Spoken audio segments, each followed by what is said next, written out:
लोकसभा निवडणुकीच्या दरम्यान अवैध व्यवसायाचा आळा घालण्यासाठी अवैध व्यवसाय, अंमली पदार्थ साठा तसेच विक्री करणारे व अभिलेखावर असलेल्या गुन्हेगारांचा शोध घेऊन त्यांच्यावर कारवाई करा असे आदेश पोलीस अधीक्षक महेंद्र पंडित यांनी दिले होते। स्थानिक गुन्हे अन्वेषण शाखेचे पोलीस निरीक्षक रवींद्र कळमकर यांनी गोपनीय बातमीदारामार्फत माहिती घेऊन पेठवडगाव पोलीस ठाण्यातील हद्दीत हॉटेल जंबेश्वराय हायवे या हॉटेलच्या पाठीमागील बाजूस लागून असलेल्या 4 खोल्यांपैकी एका खोलीमध्ये आपू बोंडांचा साठा करून त्याची पावडर तयार करत असल्याची खात्रीशीर बातमी मिळाली होती।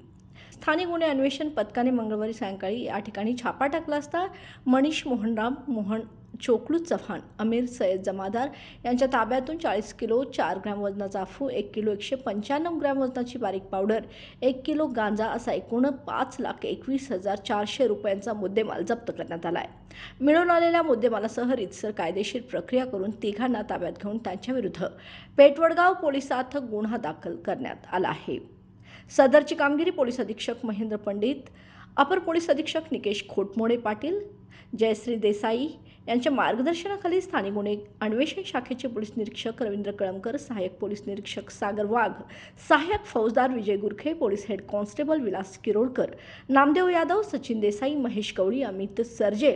सागर चौगले, प्रवीण पाटील, विनोद कांबळे, चालक ग्रेड पोसई महादेव कुहाडे व चालक सुशील पाटील यांनी केले आहे।